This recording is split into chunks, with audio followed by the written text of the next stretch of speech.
శ్రీమాత్రే నమః. శ్రీ గురుభ్యో నమః. తదుపరి ధనుసు రాశి. ధనుసు రాశి వారికి జూలై నెలలో ఎలా ఉంది అనే విషయాన్ని ఇప్పుడు మనం తెలుసుకుందాం. ధనుసు రాశి వారికి ఈ యొక్క జూలై నెలలో మిశ్రమ ఫలితాలు గోచరిస్తూ ఉన్నాయి. ధనుసు రాశి వారికి గురువు రాశాధిపతిగా ఉంటారు.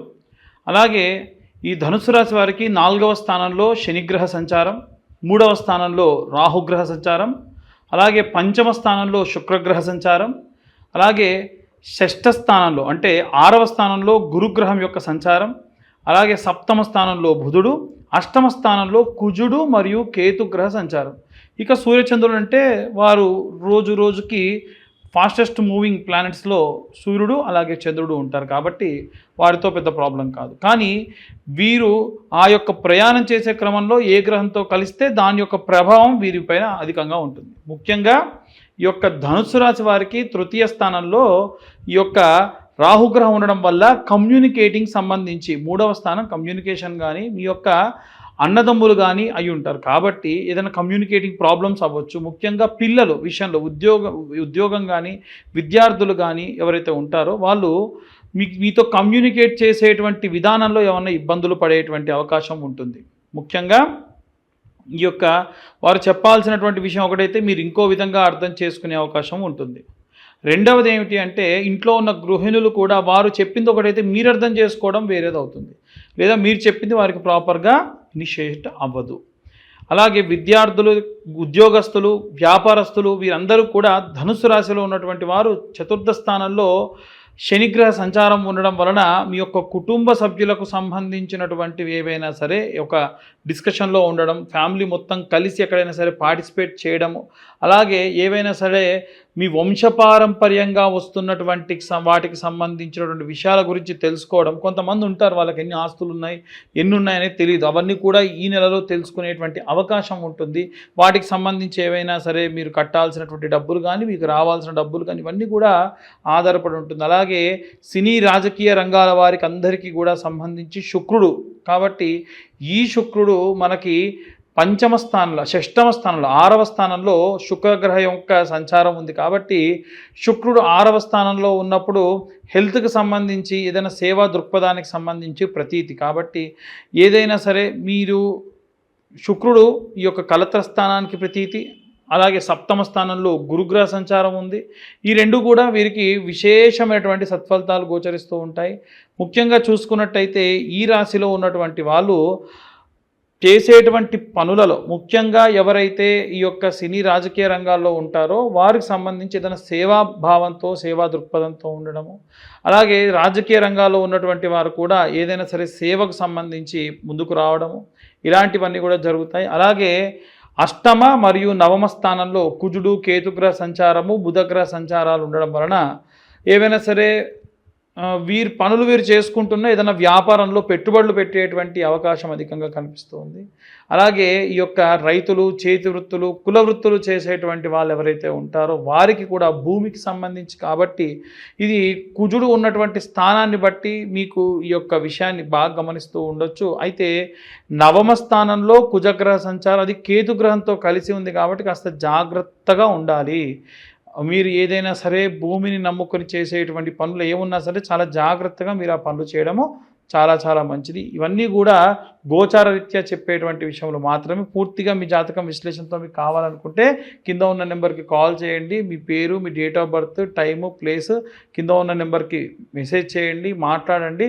పూర్తిగా మీ జాతకం విశ్లేషణతో తెలుసుకోండి. 2025 సంవత్సరంలో కేవలం 2025 రూపాయలు మాత్రమే ఛార్జ్ చేయడం కూడా జరుగుతుంది.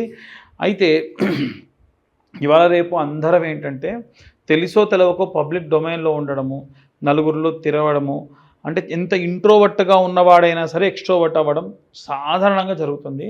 ఇలాంటివి జరిగినప్పుడు దిష్టి బాగా తగులుతుంది. ఎందుకంటే చిన్న ఉదాహరణ చెప్తే మీరు అర్థం చేసుకోగలరు.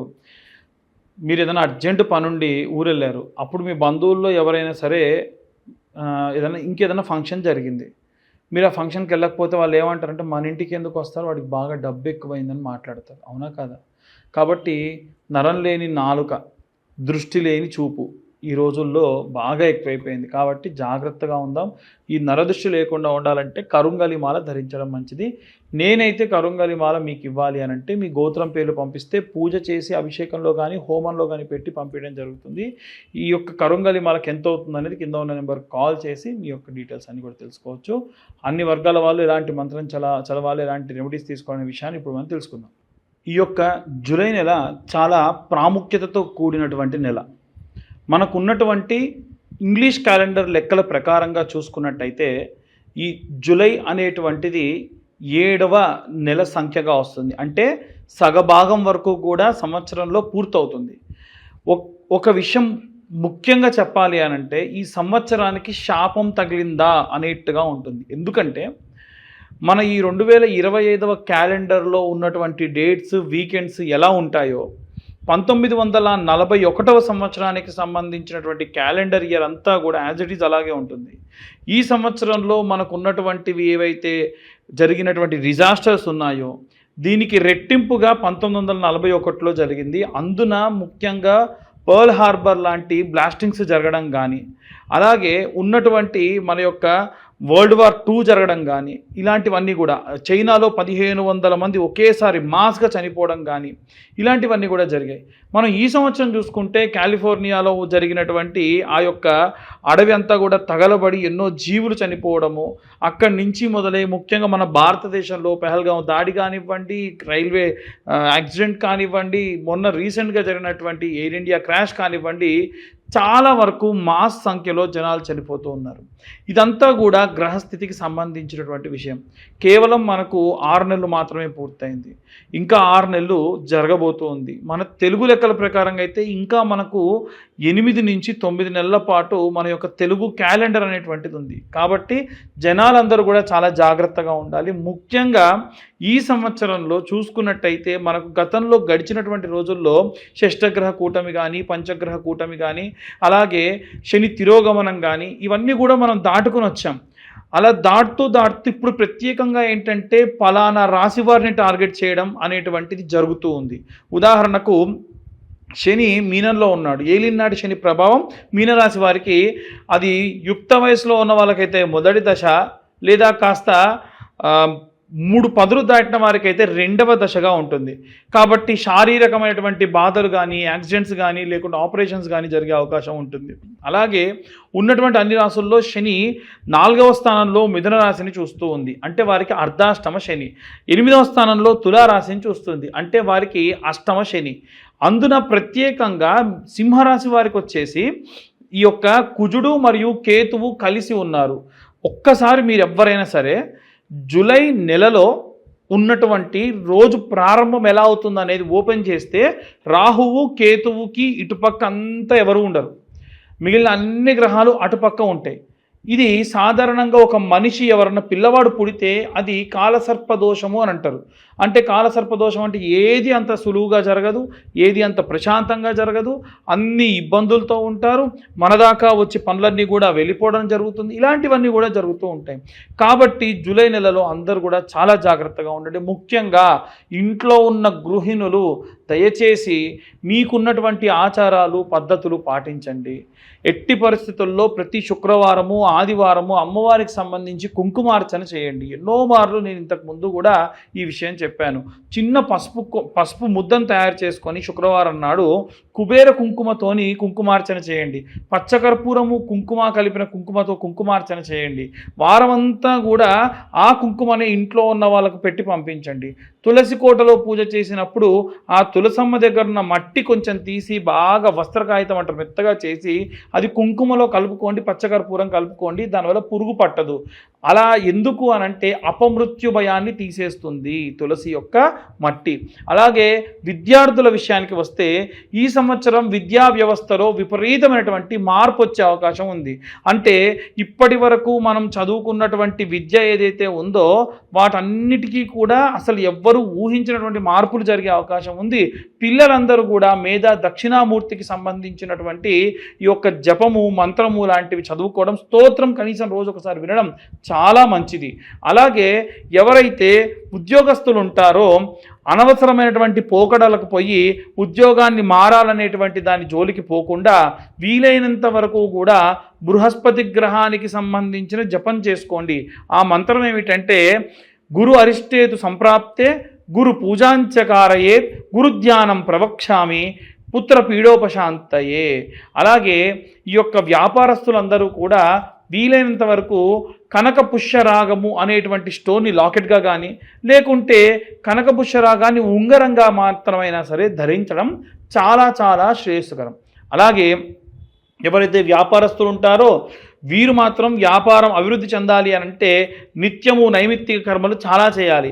ఒక గ్లాస్లో ఒక నిమ్మకాయ ప్రతిరోజు కూడా మార్చడం లాంటివి కానీ, మీ యొక్క వ్యాపార స్థలంలో ఉన్నటువంటి అమ్మవారి ఫోటోకి పసుపు కొమ్ములతోని అల్లి ఒక దండలా వేసుకోవడం కానీ, ఇలా నిమ్మకాయ ఎండుమిరపకాయలతోని అమర్చి దిష్టిగా కట్టుకోవడం కానీ, ప్రతి వారం వారం మార్చుకోవడం కానీ, పటికను పెట్టుకోవడం కానీ, వ్యాపార స్థలం అంతా శుచిగా ఉంచుకోవడం కానీ, ప్రతిరోజు కూడా వ్యాపార స్థలం విడిచి వెళ్ళేటప్పుడు ఒక పేపర్, ఇంత పొడుగు పేపర్ అడుగున కొంచెం కాల్చి కుడివైపు 3 సార్లు ఎడంవైపు ఒకసారి తిప్పి అక్కడ పడేసి వెళ్ళడం లాంటివి చేయడం వల్ల వ్యాపారానికి ఉన్నటువంటి నరదృష్టి, నరదోష, నరఘోషం అంతా కూడా పోతుంది.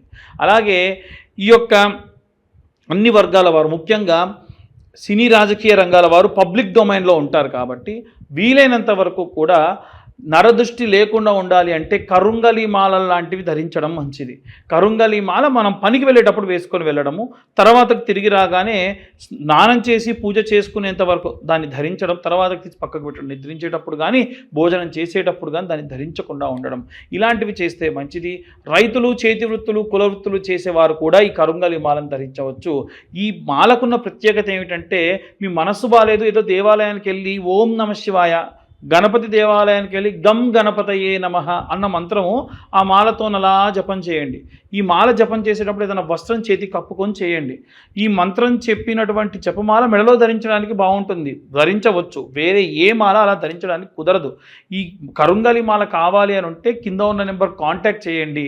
మీరు ప్రత్యేకంగా ఈ యొక్క మాలని మా యొక్క నెంబర్కి కాల్ చేస్తే, ఇంకోటి ఏంటంటే మీ గోత్రం పేర్లు పంపిస్తే మేము ఆ యొక్క పూజాది క్రతువు చేసి మీకు ఆ మాలను మీ దాకా కొరియర్ చేయడం కూడా జరుగుతుంది. అలాగే ఎవరైనా సరే ఇంటి నిర్మాణానికి సంబంధించి కూడా అనవసరమైనటువంటి ధనాన్ని వెచ్చిస్తూ ఉన్నారు కాబట్టి వీలైనంత వరకు కూడా ఈ యొక్క ఇంటి నిర్మాణం చేసేటప్పుడు, అలాగే ఇల్లు ఏమన్నా వాస్తురీత్యా బాగాలేదని మార్చేటప్పుడు అనవసరమైన ఖర్చు చేయకుండా ఇల్లు వాస్తురీత్యా బాగాలేకపోతే మర్చ యంత్రం అనేటువంటిది పెట్టుకోవచ్చు. ఇక అన్ని వర్గాల వారికి సంబంధించి ఒకే ఒక్క మంత్రం, ఓం క్లీం కృష్ణాయ వాసుదేవాయ హరయే పరమాత్మనే ప్రణతక్లేశనాశాయ గోవిందాయ నమో నమః. ఇంతకు మునుపు మనం ఏ రాశి వారికి ఆ రాశి వారికి ఒక్కొక్కరుగా కూడా మనం మంత్రం చెప్పుకున్నాము. ఇప్పుడు ఈ నెలలో అందరూ కూడా ఈ మంత్రాన్ని జపం చేయడం కానీ పఠనం చేయడం కానీ విపరీతమైనటువంటి శక్తినిస్తుంది. ఈ 2025 సంవత్సరం మాస్గా ఇంకా చాలా జరిగేటువంటి అవకాశాలు ఉన్నాయి. పెట్రోల్ ట్యాంకర్స్ లాంటివి బ్లాస్ట్ అవ్వచ్చు. పిల్లలకు, ముఖ్యంగా చిన్న పిల్లలకి ఎవరికైనా సరే మాస్గా మెడిసిన్ పడక ఫుడ్ పడక చనిపోయే అవకాశాలు ఉంటాయి. కాబట్టి ఎటువంటి నెగ్లిజెన్సీతో ఉండకండి. దయచేసి 7-8 నెలల పాటు జాగ్రత్తగా ఉండండి. తర్వాత వచ్చే కాలం ఎంతో శుభదాయకంగా ఉంటుంది. సర్వే జనా సుఖినో భవంతు. స్వస్తి.